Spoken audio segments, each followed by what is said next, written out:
Good afternoon. I'd like to welcome you to the Avengers Initiative to this Avengers Assemble, suiting up and serving others with Marvel cosplay. My name is Chu-Lin. I'll be your host and moderator for this discussion. I'd like to have our panelists go ahead and introduce themselves. Please just state the name. And if you remember our group, just tell us what chapter you hail from, if you're a Marvel outfit. If you're one of our event hosts, please just state who you are and who you're with, please. Hi, my name is Kato Trooper. I'm from Honolulu, Hawaii. Started the Avengers Mid-Pacific group in Hawaii, and right now I'm currently with Avengers Initiative as the Sergeant of Arms. Formerly also was EXO, Executive Officer of Avengers Initiative. Hi, I'm Judy Stephens. I'm an honorary member of the California Initiative, thanks to Mark. I used to work for Marvel. I worked there for almost 15 years, and I recently wrote 2 books. I was the cosplay wrangler, as I call myself, at Marvel. I manage all the cosplay content that you would have seen on Marvel.com or on socials. And I recently wrote 2 books for Marvel, Cosplay the Marvel Way, which is, both of them are out, and also Super Visible, the story of the woman Marvel, which are both available. That's me. I'm Kimberly Yong, and I have worked with Mark and the Avengers Initiative on fundraising for children's charities in the past, and now I'm with Disney. Hi, I'm Officer Kerri Rivas. I'm from California Highway Patrol Border Division, which is right out of San Diego. Hi, I'm Coby Thornton. I'm from the Avengers Mid-Pacific in Hawaii.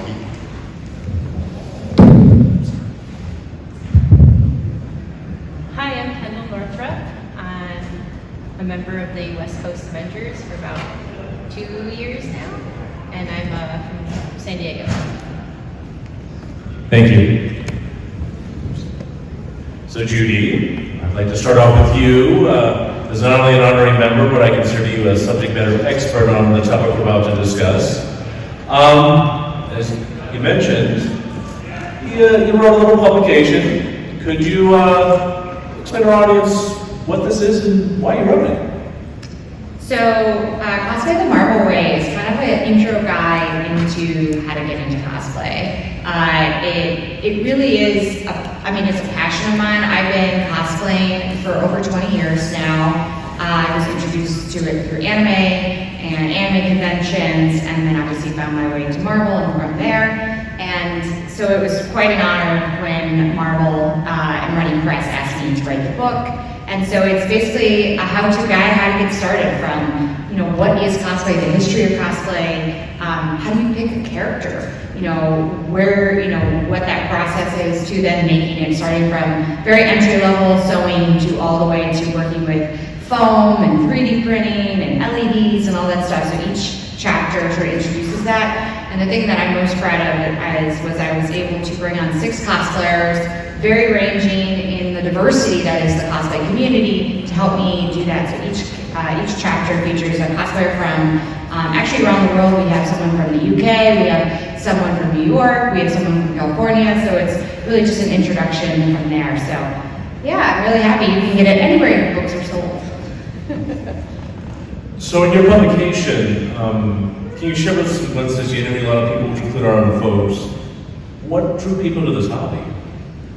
We all love these characters, right? That's why we want to get dressed up as them. Either we grew up with them from, my dream costume is Xena, and eventually want to get super buff and do Xena, to, Captain Marvel and Carol Danvers, and discovering her and sort of her identity and who she became in the last decade or so. So we love these characters, and we want to share that passion and love with people out in the world and going to conventions. Obviously, you don't have to go to conventions to do cosplay, but I think the best part of it is wearing a costume and then meeting new people that also love it, and then building a community. My best friends I've known in cosplay for 20 years now, and we still hang out. We still get brunch in the city and hang out. So I think it's about community. I think it's about fandom, and also you learn these skills, right? Everyone here at this table has an incredible skill that they learn thanks to cosplay. So you're not only just a writer and a scholar, you're a participant, as I just showed. You do Carol Danvers, Miss Marvel, Captain Marvel. What inspired you to do that, and how did you pick the outfits that you have done for that particular character? Well, so I do love to cosplay Carol. My first Marvel costume was actually Mystique, and I loved doing her because she's blue, and she's a little bit of she's on the line of both a villain and a good guy, and she's very fun to play. But Carol Danvers, when she was introduced, when she was sort of took over the Captain Marvel mantle, she had my hair. Jamie McKelvey designed her new outfit with my hairstyle, and I walked into one of the marketing offices, and they were like, "Oh, you have Carol's hair," and I was like, "Okay." And then I saw her new outfit, which is incredible, and it's since evolved since. And decided to do it. And so the Captain Marvel came out in 2012, and I debuted her at DragonCon that year. And I've made almost every version outside of like here, a couple there. The recent one I just made was the Jen Ortel version that's like 2 or 3 years old. So, but yes, I'm actually working this weekend, so I'm not in costume. This is me as myself. So. Well, thank you. So I'd like to flip it from someone who's analyzed this topic for quite a time to someone who's kind of started out. Kendell, can you introduce yourself in the sense, what got you to Marvel cosplay? And I think we kind of know your dress deck. Can you introduce your character? Why'd you pick that character? I've been obsessed with squirrels for over a decade, and when I found out there was a squirrel-based superhero, I was like, where do I get the comics?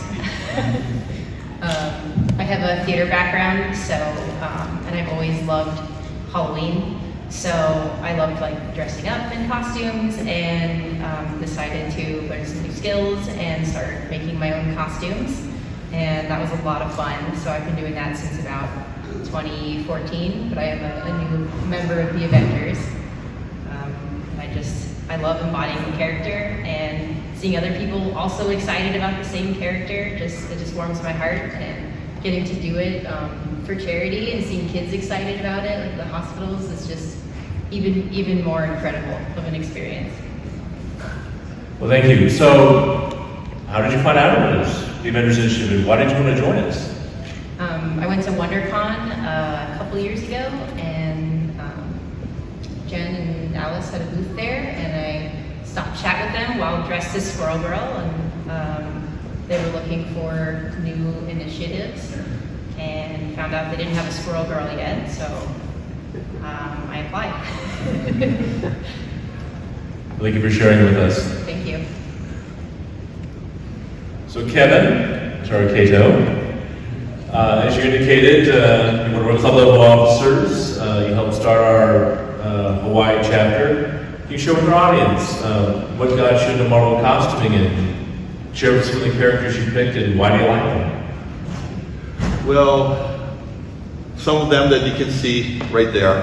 So one of my favorites is Samurai Spider-Man, and I really like that one because, you know, just it's a little different from everything else, but a lot of people do like to see that. And these are just some of the other ones that I have, like Lizard and Cyclops. I was also doing Fantastic Four and a whole bunch of others. Got several versions of Spider-Man and other versions of other things, but you know, that's just how I got started doing this in costuming, and it was fun. You could actually put the smiles on the kids' faces, and just, you know, it makes it all worthwhile. Now, why did you join the Avengers Initiative? Well, we had our own group of friends, just like you probably have out there, your whole group of friends in your own location that do Marvel costuming. And when I was asked by Mark, hey, why don't you join us? I started to inquire what it was about. And it was really a win-win situation. There were many times that I went up to California. I'm from Hawaii, by the way.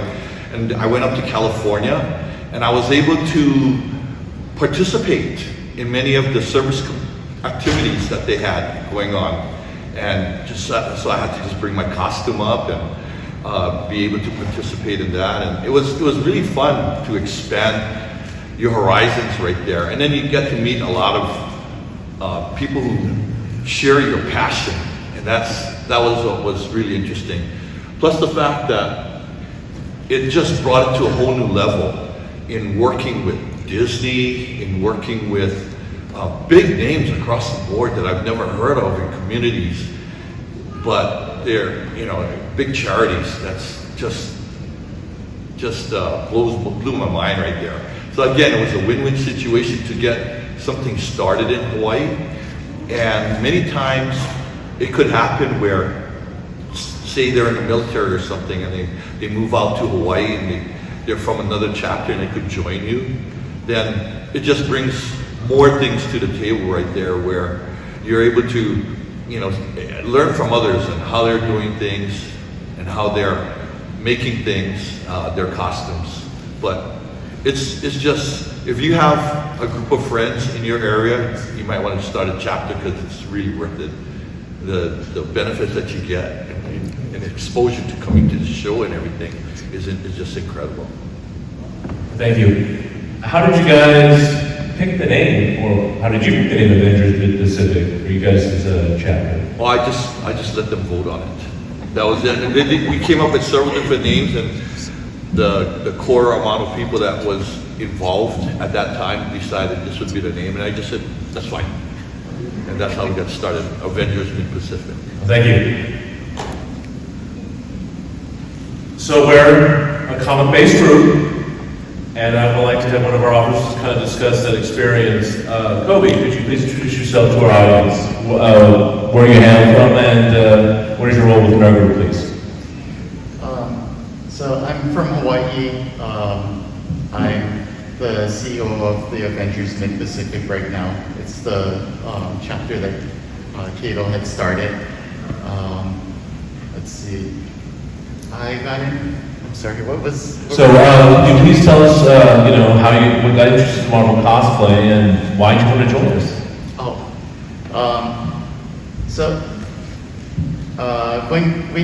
We had this one convention in Hawaii called HawaiiCon, and then going there, I saw a bunch of people dressed up as Marvel characters, and it looked like so much fun. It looked like they were having a ton of fun. And I decided to try to make something, and when X-Men First Class came out, because most of them are in civilian clothes for most of the movie, I thought, I could make like Eric Lencher and make Magneto's helmet out of like cardboard and aluminum tape. And then, the people in the Avengers Mid-Pacific were super inviting. They were like, hey, come. They were okay with, me joining them with my rinky-dink costume. But, after I got to know some of them, it's like, you share hints and tips about how to build different things. You start to look into different skills. You end up buying tools that you wouldn't necessarily have and learning how to use them. So it opens up whole new possibilities for creativity. Well, thank you. So as I mentioned earlier, we're a comic-based group. That's where Marvel got its start, is in that media. And one of the things, comics just in general, is Free Comic Book Day to celebrate, that particular art on a specific day, which is the first Saturday, usually in May. You guys have done, I think, some very meaningful ways to celebrate that. Could you please explain this picture to our audience, please? So a lot of the libraries in Hawaii will ask if people are willing to show up to Free Comic Book Day and cosplay as different characters. And for many years, the library system has asked the Avengers Mid-Pacific to come out. So we've gone out to the library each Free Comic Book Day, and we'll dress up as different Marvel characters and take photos with the student, the children that come in. And it's nice because it really, being in Hawaii, we don't have access to going to Disneyland whenever. So it's cool for the kids to be like, there's superheroes here, there's people I can take photos with. It feels like being at the Avengers campus without having to fly over the ocean. So it really brings a smile to their face. You can see them get super excited. And I like this too because being a teacher, it's like I like having things that gets kids into reading. Well, thank you. So, as a group, we we are very honored for Comic-Con's website that our image is front and center. When you go to the company, you go Comic-Con.org, you simply pick the Comic-Con selection for the website.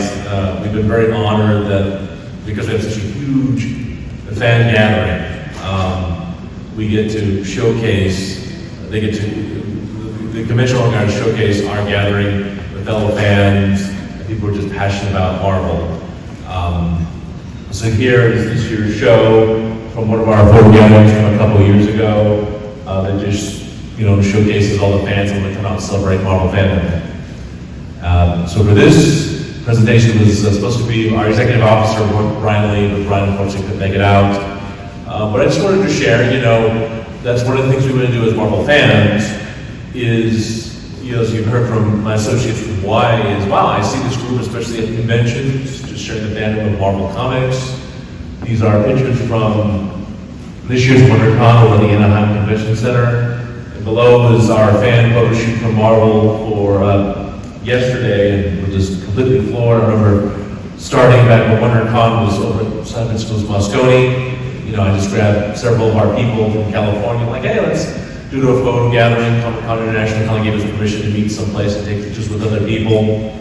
Using social media, definitely tried to like, hey, you're gonna have a gathering someplace, let's just see if people want to come out. And in the last 10 plus years, it's mushroomed to hundreds and hundreds of people, people in Marvel costumes and photographers just wanting to gather and celebrate Marvel fandom. So we're very grateful that people who love this genre, this particular franchise, are very impassioned to come out to do that.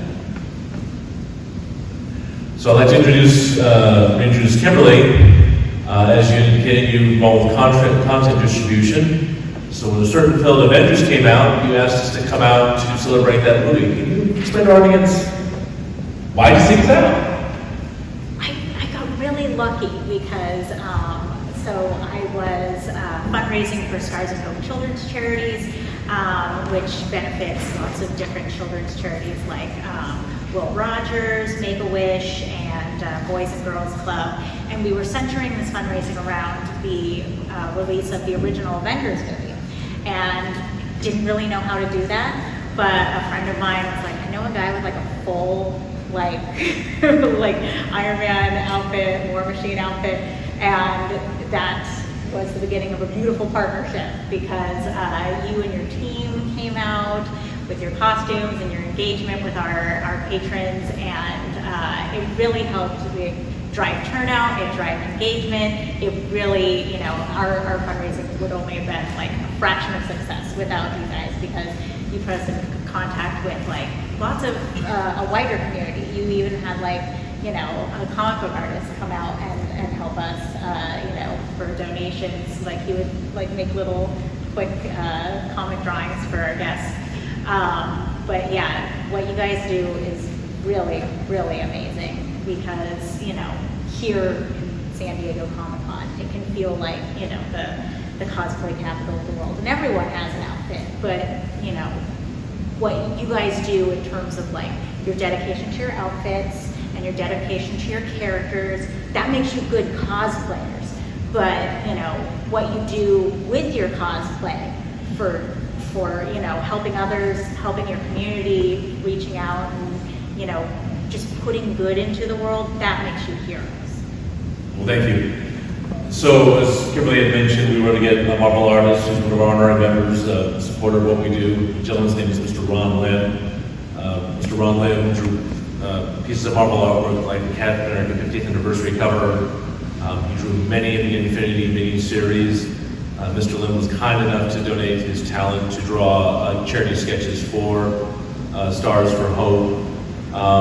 Just kind of retouch back on it again. How did that hopefully help out such a charitable effort when movies have come out, whether it be Avengers, Iron Man 3? How was that hopefully of assistance? Well, people love those movies and they love those characters, and all of that is a really huge opportunity to bring attention to charities like Stars of Hope and people who are already coming out really excited about a fandom, to help kind of drive that towards like, hey, do you love these heroes? Do you love these comic book guys? And hey, why don't you help out our charity? Well, thank you. So as has been mentioned and addressed, we definitely want to serve our community besides just dressing up. One of those organizations we've been very proud to have supported is the California Highway Patrol. Officer Rivas, could you please tell us again who you are and what does the term Chips for Kids mean? Yeah, it's funny because when my partner and I walked in here, everyone thought this was a costume. We're like, no, we're actually I know, they're kind of like, why is the CHP officer up here on this panel? So Chips for Kids was started in 1988, believe it or not, by a bunch of officers that were kind of bored. All the kids were on break, they had not much to do, and then they realized as they were going in and out of the community that this was around the holidays, that maybe there were some kids that wouldn't have presents to open up on Christmas Day. So they're like, why don't we just go throughout the whole community, start collecting some toys, and then we will hand them out to underprivileged children. So it all started in LA County at a CHP office in Baldwin Park. So they actually went to the Boys Club in East LA and the Huntington Memorial Hospital to the pediatric unit. And that's where it first started, and then it just caught fire after that. Now, I think in the early 90s, it's pretty much in every office now in the CHP, and it's a yearly toy drive that the CHP does. I asked the founder, actually, I called them yesterday and said, why did you name it Chips for Kids? And they said, well, the Marines had Toys for Tots, and that was a good name already. So everyone loved the series Chips back in the 70s, 80s, right? Everyone remembers that. So they said, why don't we call it Chips for Kids? So that's a little history on that. Well, thank you. Can you please explain to our audience who are some of the organizations, families, it said obviously you're helping out children.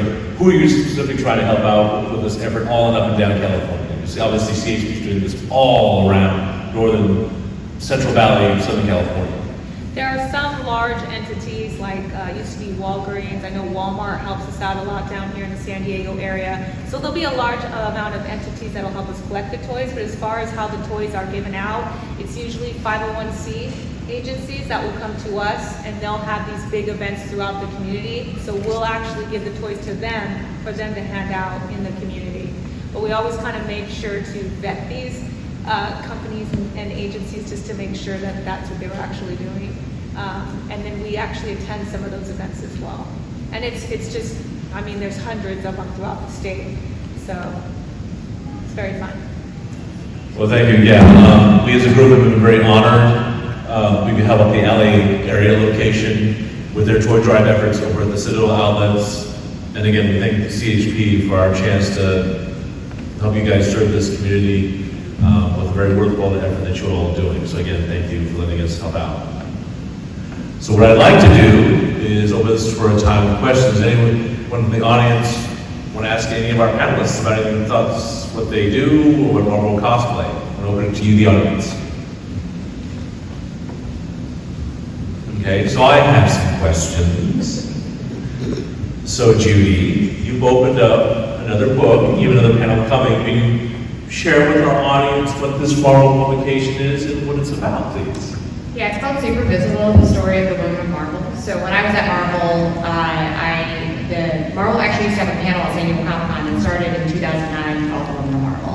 It was always Sunday morning, and over the years, starting in 2009 and going forward, it grew into bigger and bigger rooms. At some points, we had the cast of the Agents of S.H.I.E.L.D. We had incredible women that would join us, and it was about conversations about how to make this community more welcoming to everyone, right? You know, there was a period of time where comics was a little bit of a boys' club, and, you know, I was going to conventions for Marvel, and I was the only woman, and I was like, well, there are clearly women. Women have always been here. Women have been working in comics since the beginning, since going back to the turn-of-the-century and onward, and so it started there.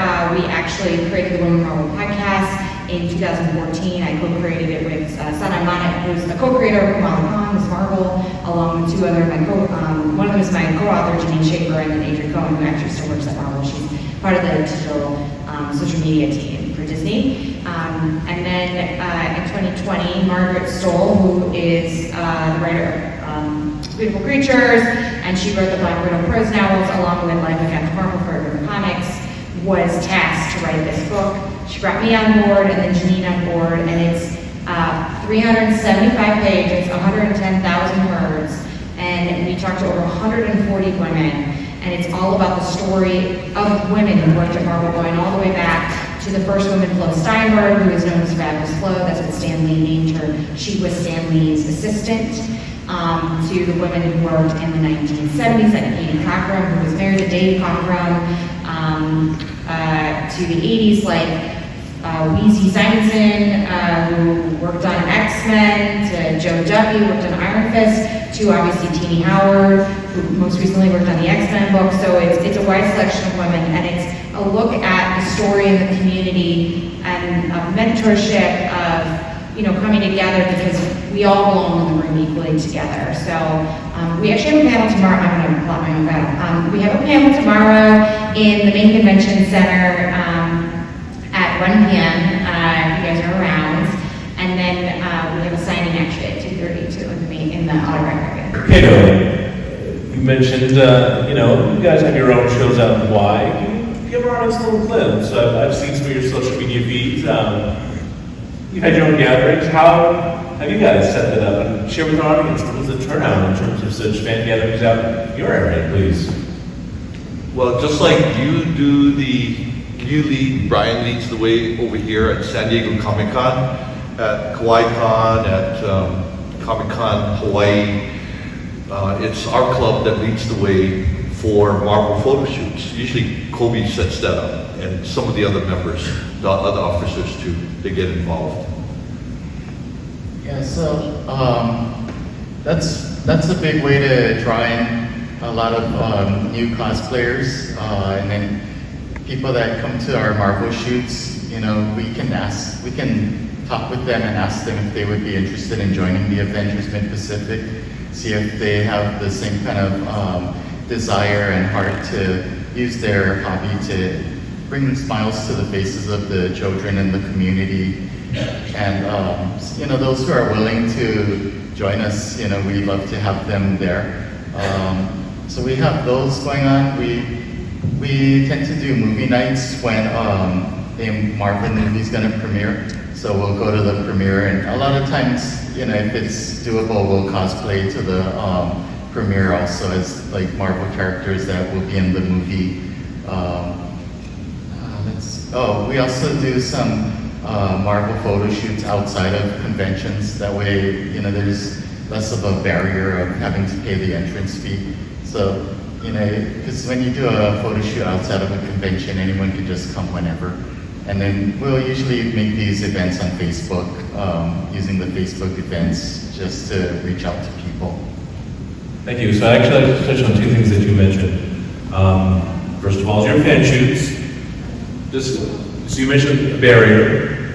Where do you why? And give us some idea of some of the characters or topics you guys have picked together to do such fan costume gatherings.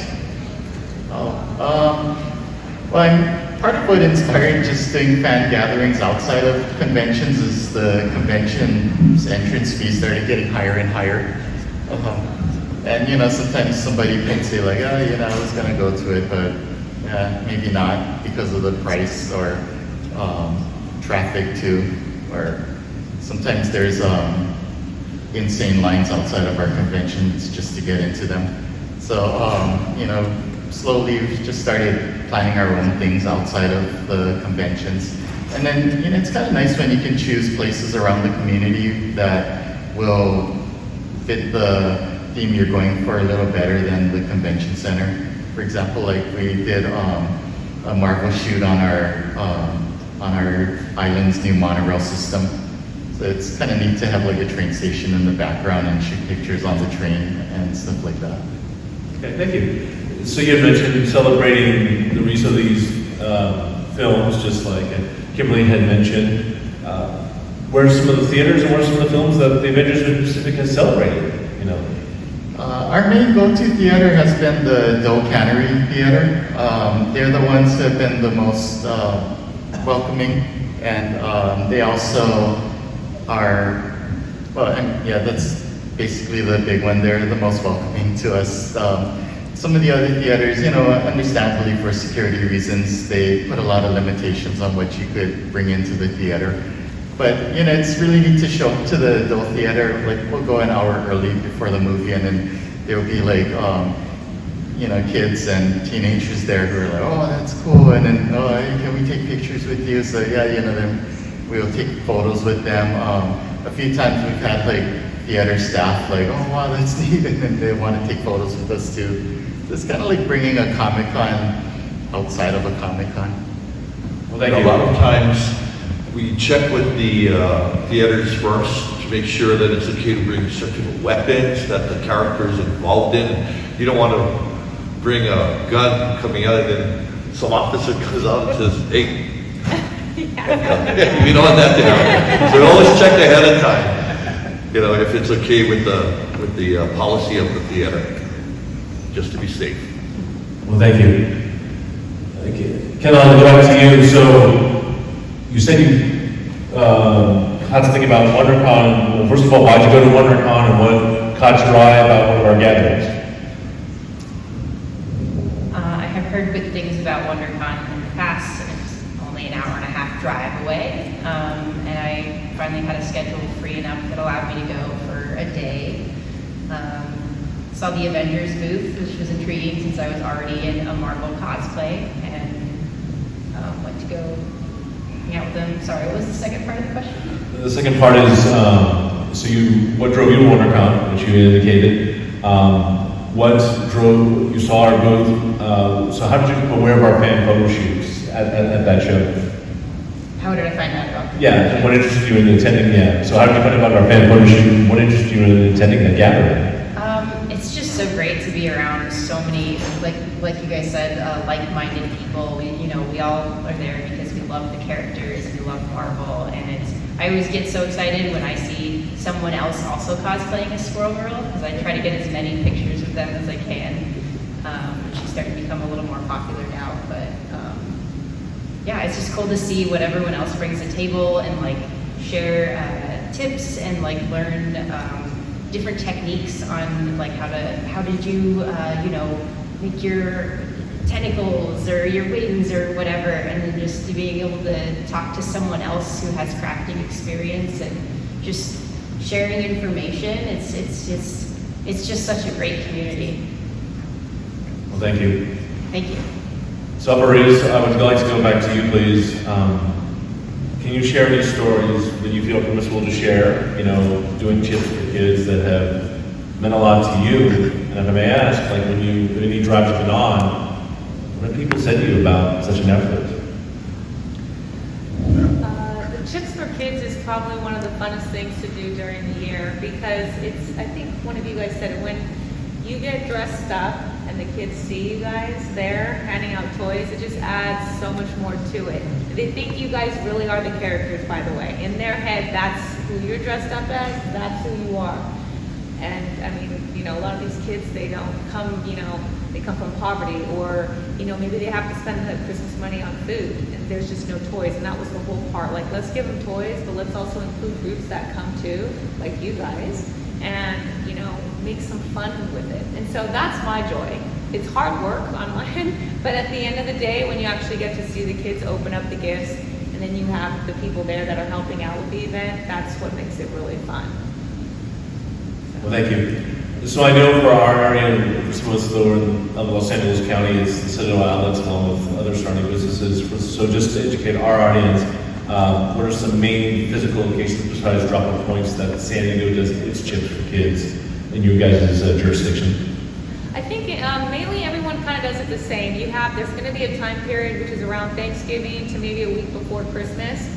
Anybody can donate a toy. It just has to be new and unwrapped, and you can bring it into the office, or sometimes we'll be standing outside of Walmart or any other type of kid store, so people can go inside, buy it, and then drop it off with us. But that's pretty much all statewide. You can go to any CHP office to do that. Like I said, it's usually between Thanksgiving and a week before Christmas. And all we ask is 0 to 18, unwrapped and new.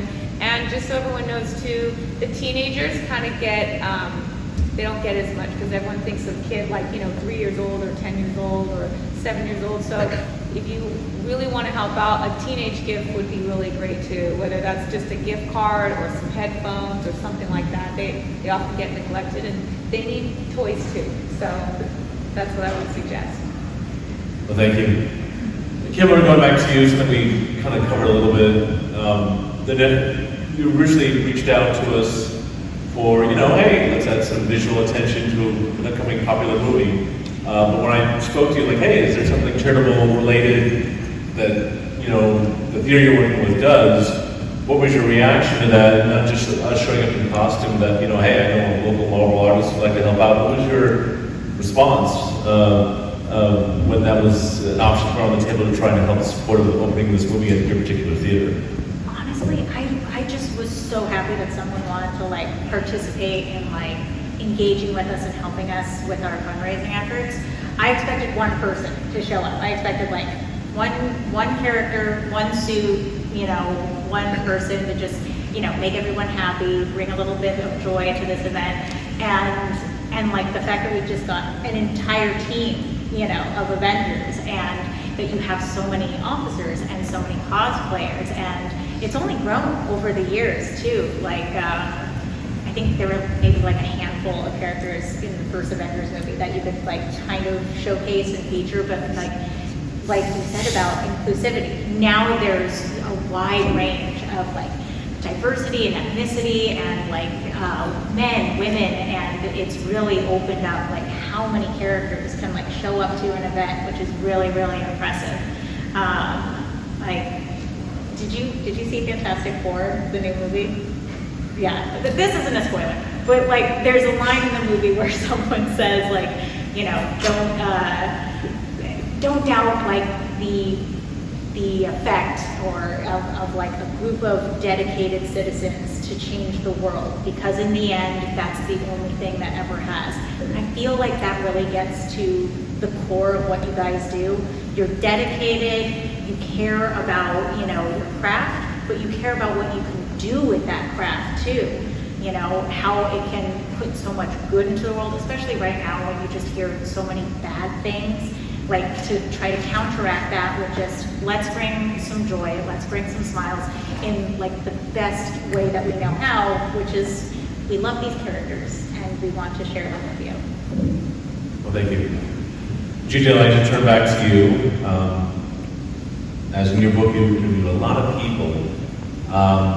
Some of them involve parents who have kids, and I believe one of them is in that publication with their children.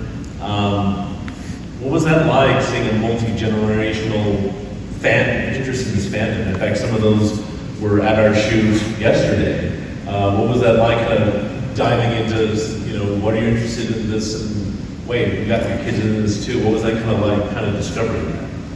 I mean, it just goes back to community, right? To be able to share your love and your fandom and introduce them to a positive thing that it is not only community, it shows that there is goodness in the world, but it also gives them a skill, right? There's this incredible family that has been coming to Comic-Con, going all the way back to when Marvel had Thor's Odin's Throne. I think it was 2011. Marvel Studios shipped Odin's Throne from the set to the booth. It was the first time we had a huge set at the booth, and this family started coming in. At the time, they only had one son, and then they eventually had a second son and then a daughter.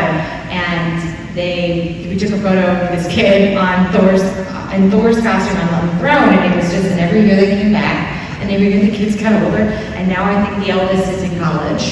Just crazy to think about, because that was 15 years ago. But every time they came back, the mom and father made the costumes, but the kids were learning how to make costumes too. They were building a community, they were learning crafts, they were learning skills. There's unique skills you learn in costume. Obviously what these guys do in character for kids is such a great skill set, to be able to interact with children that are, maybe not at their strongest moment of their life, and then move on with that. And then obviously the skill set of community, of learning new skills, of sharing those skills. So it's so heartwarming, especially my best friend. She has two girls, and she can't wait to get them into cosplay, and I can't wait to help with that. Like, and you know, going to shows like San Diego and Dragon Con and New York Comic Con, and as each year gets younger and younger, and that's incredible because that means this fandom isn't going anywhere. This cosplay is not going anywhere, it's just growing, which I'm all for. Thank you. So going back to what you had mentioned earlier in your career covering Marvel activities, how have you seen that develop, especially back in the day, like, you know, like you had indicated, Marvel had a stage, they have events, and obviously they had stuff not only for Fantastic Four, but just Marvel fandom in general.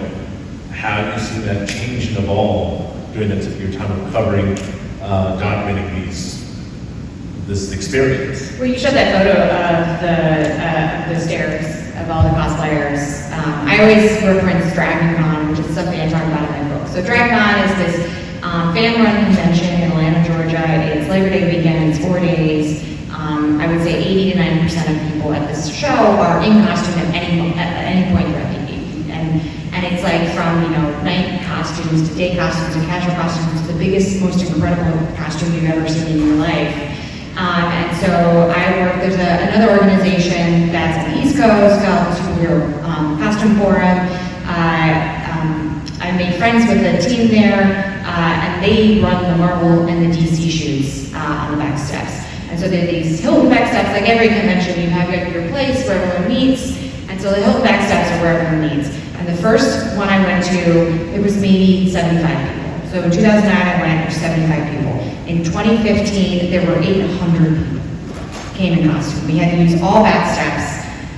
It was unbelievable, the sheer volume of people in costume, and that was just who we could get on the stairs. And, you know, we haven't had 800 since, which is probably fine because there's such a gas. But that's what I've seen it just grow. And I think, you know, we were talking about this at the WonderCon show, how cosplay is accessible now in a unique way that has evolved, obviously, through the internet and social media. When I got into costuming, the only real place to like learn how to make costumes was like if you went to your like Joann's or local costume shop and took like a sewing class, or there was Cosplay.com, and like people would put up tutorials. And the only way you got fabric is if you went to your local fabric store. Wigs were very, like you had to hand Sharpie wigs. They were really, cosplay was actually pretty hard to do. And then, you know, thanks to the internet, we really have these opportunities to, you know, either commission a costume or find a costume online, which is absolutely incredible. Like it's so amazing that you can learn your skills as you go, and also if you just like, you know what, I don't want to learn how to make a pair of pants. I'm just gonna buy a pair of pants. Like pants are hard. I'm gonna sew pants. So I think cosplay has really grown because of the accessibility, and to the point where, you know, a show like this has, I mean, there must be like 50,000 people in costume today. It's absolutely amazing. Well, thank you. So before wrapping it up, again, I'd like to address you, the audience, or any questions you'd like to ask of any of our speakers, please. Yes, sir. As someone wants to cosplay, how do you be part of your organization? What's the process, and is there any special training concerning going to hospitals and all that? So the question is if someone has an outfit, how do they basically learn more, and how do they apply? So right up here is our social media information, specifically our website. We have a section for an online form.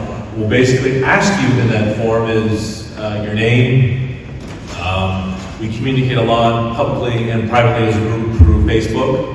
So we need to ask for your profile because that's how we, you know, communicate with such a person about the information. We ask for pictures of your outfit. One of a membership officer will get a hold of you. We'll set up an appointment. You know, hey, I want to talk to you. Hey, you have this outfit. Why are you interested in joining us? Kind of get to know you and take any questions from you, the applicant. And if you're accepted, you'll be an Avenger. So that's kind of our process as a group. So thank you for asking. Anyone else, please? I'm actually glad you asked that because I did not know much about cosplay. This is my first Comic-Con, by the way. And so, yeah, hello, you caught my cherry. All right. So, in saying that, I was thinking the same thing. So thanks for asking. I'm thinking, this seems kind of fun. Maybe this is something I like. So, yeah. You, sir. So I've been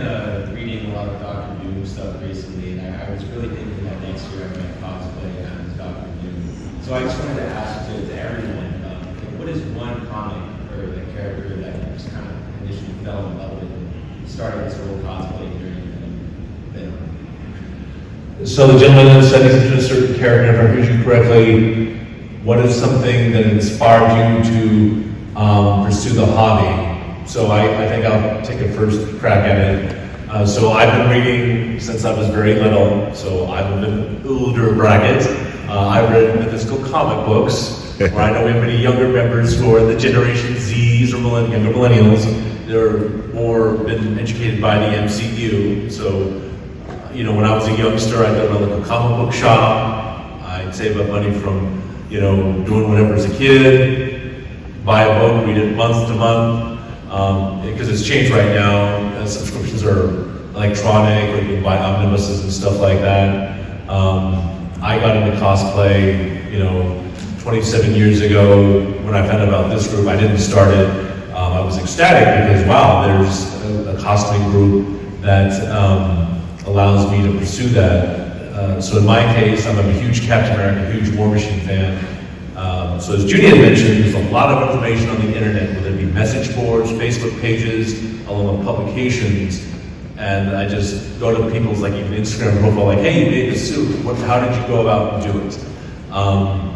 So a lot of people think, you know, hey, this is how I researched it. This is what I did. So like, in my case, I wear an older style War Machine suit that's cast resin. People now with 3D printing technology can custom make it to fit them. My suit weighs over 70 pounds, so I have to be very careful when I wear it. I have to have people put it on, like the MCU movies, a cap suit. I have to zip it up and put pieces on and stuff like that, and you know, make sure I have a heavy shield that works. So, but any of our other members want to discuss how they pursue their characters? Kato?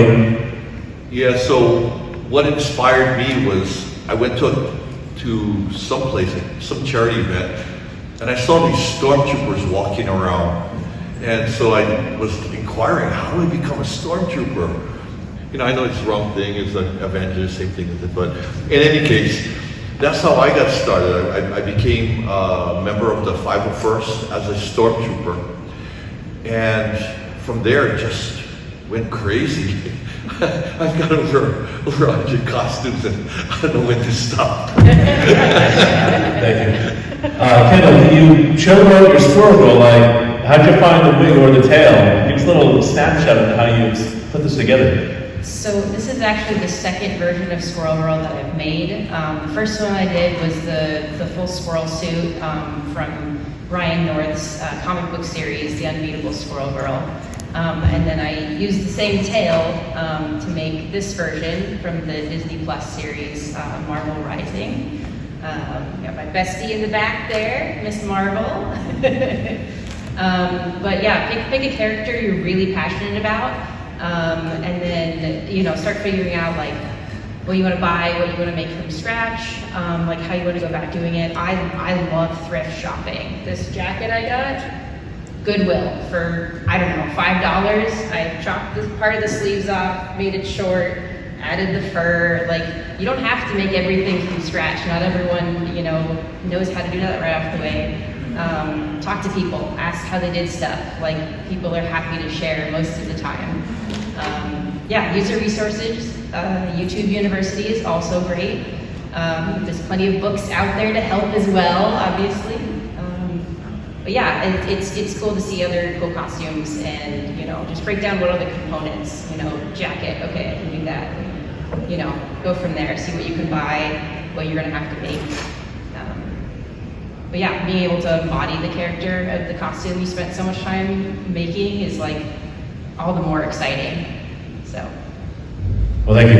And then Coby, we'll wrap up with you. Just give us a quick snapshot. How did you find Cyclops Spider? Oh, I'm sorry. What did you say? We'll wrap up with you. How did you figure out Cyclops Spider? Figure out. Well, I had to go look online about how to work with batteries and LEDs and wiring. So it was a lot of trial and error. I think this might be like the third or fourth version of my Cyclops visor. Yeah, so yeah. I finally got into that like glass back into my eyes when I turned it on. For first few times it's like Men in Black.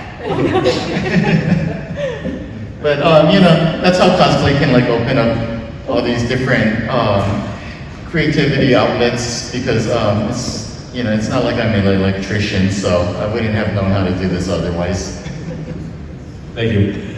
So we wrap this up. Again, here's the main information for our main group as a whole. We also have social media for Hawaii's Avengers Mid-Pacific. Here's our social media information for our Texas chapter. And here's information for our California chapter. Thank you for coming to our presentation. Please enjoy the rest of your common experience. Take care.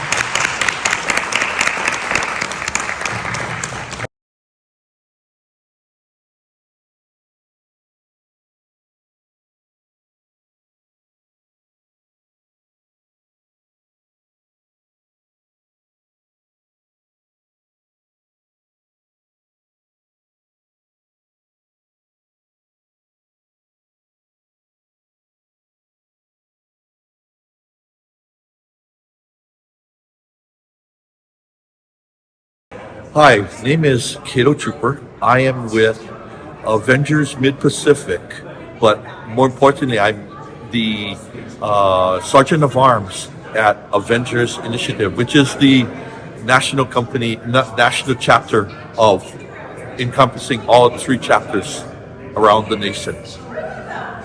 And tell us why, how you got involved with cosplay, and then why do you love the Avengers Initiative organization? Okay. I first got into cosplaying because I saw some awesome stormtroopers, and I said I wanted to be one of them. So I became them, and I had other cosplays going on, other costumes, and it just kept building and building and building. But you know, in the beginning, it was, wow, look at this incredible costume that I have. Wow, you know, look at me, look at me. But afterwards, it started to be, look at the smiles that I'm putting on these kids' faces. This is priceless. This is why I'm doing what I'm doing, so that we can make other people happy and spread the joy. Some of them may not be able to go out to, say if you had a Disney character or in a movie, they can't even afford to go to a movie, but yet you're able to bring that character to them in life proportion, and it's just amazing feeling to do that.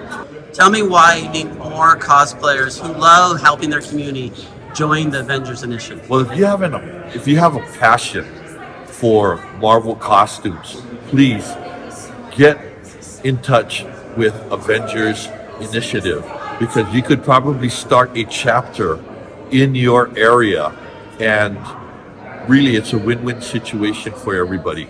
You'll be able to get exposed to things on a bigger scale, like working with Disney, working with premier red carpet events.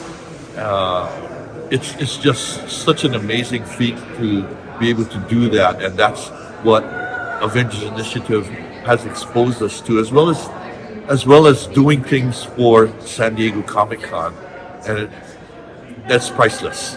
Let me tell you, it's best to just check it out, see what it has to offer, and for us in Hawaii, it was a win-win situation.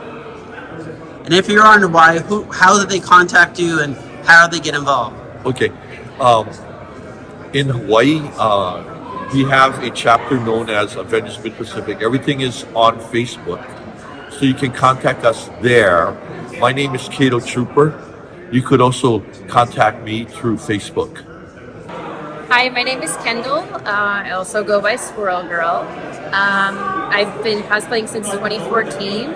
I've always loved Halloween. It's my favorite holiday. I love dressing up in costumes and becoming a different character.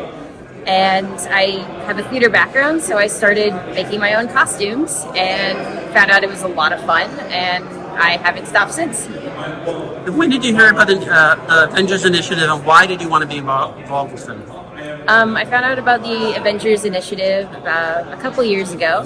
I found out that I could be my favorite character and, you know, volunteer for charities and help make kids' days awesome, and even the staff at like the hospitals really enjoy it. And just this character brings a lot of positivity and compassion, and she's all about problem solving without violence if possible. And I thought that would just be an absolute incredible influence on kids. So. And tell people why, if you're a cosplayer, why they should be involved with the Avengers Initiative. If you love cosplaying and you love Marvel, and you love serving a great cause, this is a great way to use your skills for cosplay and just make everyone happy, but like especially the children. It's just so much fun to be around people that are also very passionate about it and work on building a community.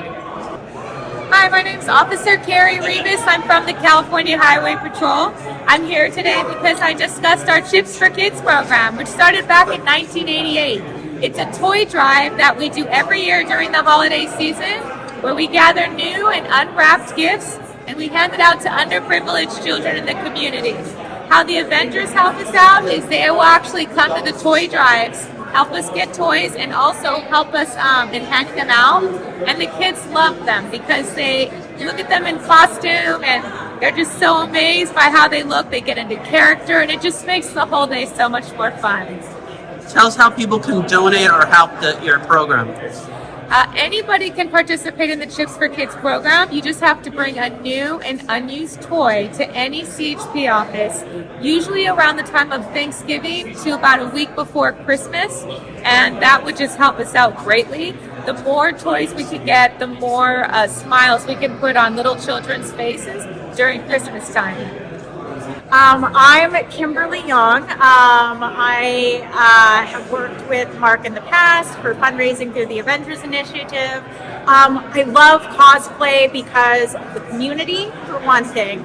A lot of passionate people all gathered together and, sharing this wonderful, joyful experience.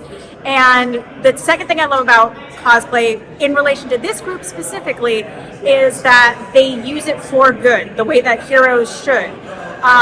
They not only get dressed up and go to premieres, and that is fun, but they use it to help their community, to enrich children's lives, and to just, put good into the world. And I love that that's something that cosplay can do. What would you tell the other cosplayers why they should get involved with this organization? Just join for the love of cosplay, for one thing, because, people love comics, people love characters, people love cosplay, but join the Avengers Initiative specifically because they're actually, actively helping the world, helping raise awareness, helping, fundraising, helping children in difficult situations, and, just connecting with the world at large through dressing up and playing pretend. And do you do cosplay also? Or? I do. I don't know if people know about this, bounding, specifically Disney bounding, which is dressing up like a character, but it's not canon specific. So if you feel like you can't put together a whole costume, which is what I feel like I can do, I have nowhere near the skills of, the lovely people that were on that stage with me. They are so talented. But if someone is just getting into cosplay, I'd say bounding is something really, really easy to do because you're just using, clothes that you already own, and kind of creating the idea of the character. Maybe not photo specific, comic accurate, but it's the kind of color blocking and accessories that kind of say what the character is. So if you're not full blown into cosplay yet, try bounding. That's what I would say. And talk about the leadership of the Avengers Initiative, especially Mark.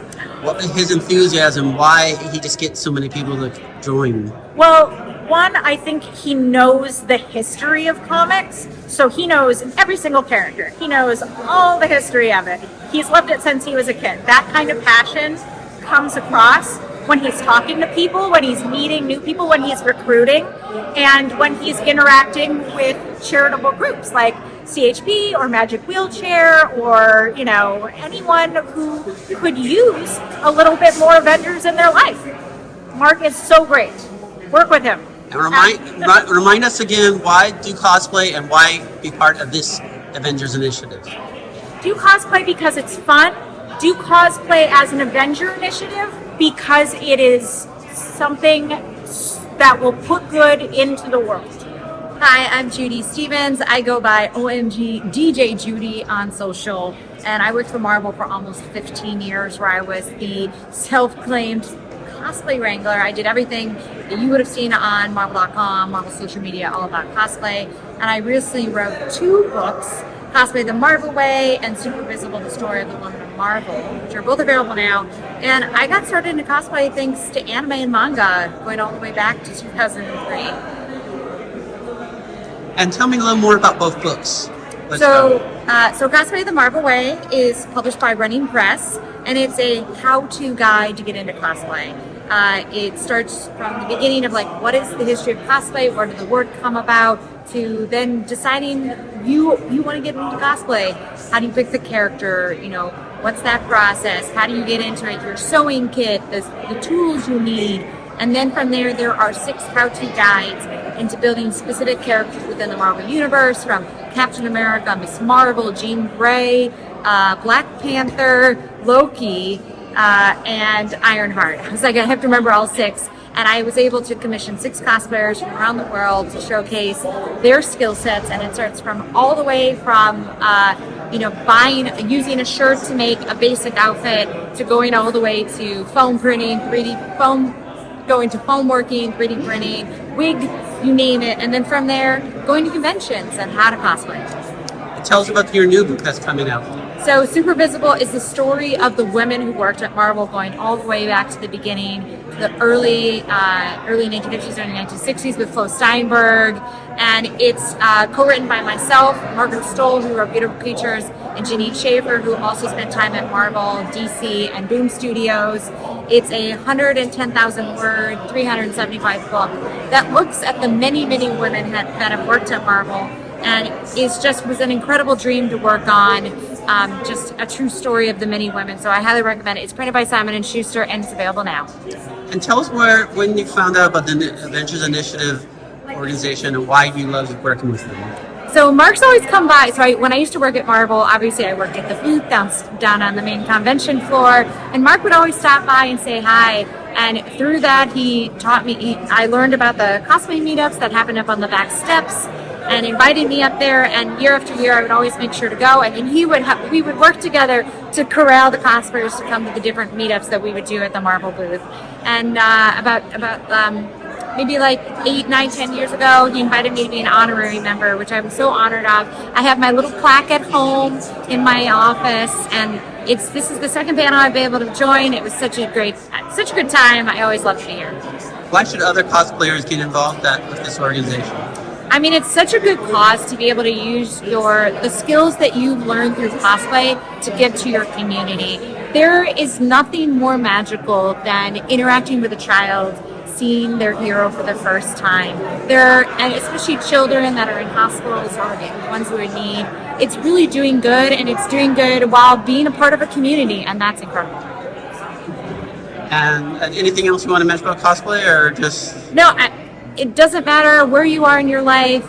You can cosplay. Everyone is welcome. This community is incredibly warm and welcoming, and I love being a part of it. I've been a part of it for almost 25 years now.